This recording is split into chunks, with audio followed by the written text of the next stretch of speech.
Pois é, e as bandeiras são definidas pelo sistema de distanciamento controlado, que pode passar por mudanças ainda essa semana. Isso porque o governador Eduardo Leite apresentou uma proposta para a Federação das Associações de Municípios do Rio Grande do Sul, que pode dar mais autonomia aos prefeitos nessa gestão do combate ao coronavírus. A repórter Thelma Tomás fala com a gente agora ao vivo com mais informações sobre esse assunto, sobre essas mudanças que estão previstas. Boa tarde, Thelma. Que mudanças são essas? Boa tarde, Daniel. Boa tarde para todos que nos acompanham em casa pelo NT Sul. Nós já havíamos comentado aqui que o governador Eduardo Leite estava se mostrando um pouco cansado com as demandas de contestação, na regulação do distanciamento controlado. Aparentava já meio que jogando a toalha, inclusive a gente tinha discutido sobre essa possibilidade aqui na edição anterior, eu acho que antes ainda, na última semana, falando sobre essa demanda tão grande de contestação dos municípios, que acabam sempre insatisfeitos com as decisões do Estado. Visando, então, compartilhar um pouco desta responsabilidade, o governador Eduardo Leite pretende dividir a gestão do distanciamento controlado. A proposta consiste no seguinte: o governo rodaria as bandeiras toda sexta-feira, como tem feito há 12 semanas, e então repassaria esses dados e as orientações de restrições nas atividades econômicas a cada uma das regiões. Em 48 horas, os municípios devem se reunir com a associação representante e definir se acatam aquela classificação ou se acatam uma classificação que restringe as atividades no máximo até a classificação de bandeira anterior. De maneira mais simples, se nós estivéssemos aqui em Cachoeira do Sul numa bandeira vermelha e a associação de todos os municípios que compõem a 27ª região a que nós fazemos parte, definirem que as peculiaridades dos municípios contemplam uma atividade de restrição em nível de bandeira laranja, essas informações são repassadas ao Comitê de Crise do Governo do Estado, que avalia e chancela, então, que seja retroagida a questão de restrição, especialmente no que diz às atividades econômicas. Essa decisão passa, diretamente por uma questão política. Afinal de contas, nos municípios menores, onde os prefeitos são muito populares e transitam pelas ruas e têm contato direto com os comerciantes, o peso é muito grande em função das restrições de ver algum empreendimento falir, fechar ou causar algum dano maior a este empreendedor. Imagina o peso, né, Daniel Nunes, daquele prefeito que, por restringir atividades, colherá os frutos aí numa campanha eleitoral que se avizinha. Thelma, inclusive sobre isso, eu acredito que para piorar a situação do governador Eduardo Leite, tem aí uma movimentação de alguns parlamentares gaúchos, inclusive do senador Luiz Carlos Reis, né, indo ao STF, Supremo Tribunal Federal, para que esse sistema seja analisado lá pela corte. E aí, que peso tem isso?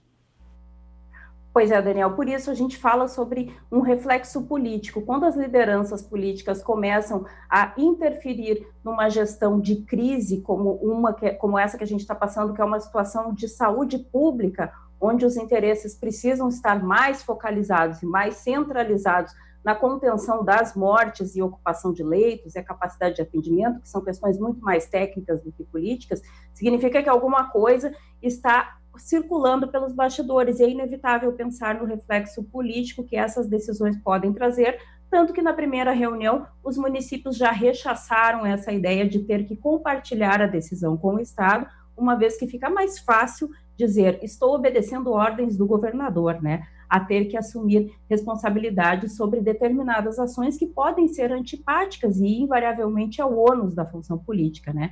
Acompanham o senador Luiz Carlos Reis nessa demanda junto ao STF, os deputados Ubiratã Sanderson, do PSL, Bibo Nunes, Marcel Van Hatten e Maurício Ziedrich.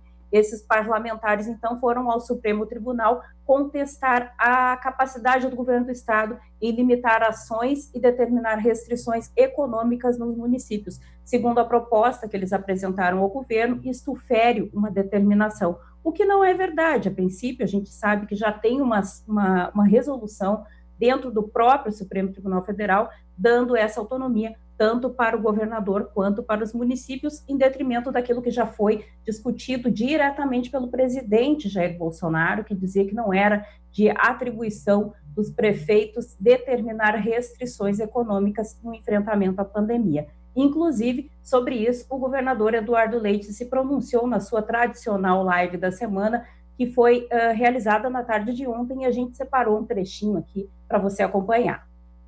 Que fica claro, inclusive, o pedido dos parlamentares em nível federal, acho que é legítimo buscar a Suprema Corte para discutir a legalidade, a constitucionalidade. Eu sempre defendi aqui sobriedade institucional para o país, é exatamente isso.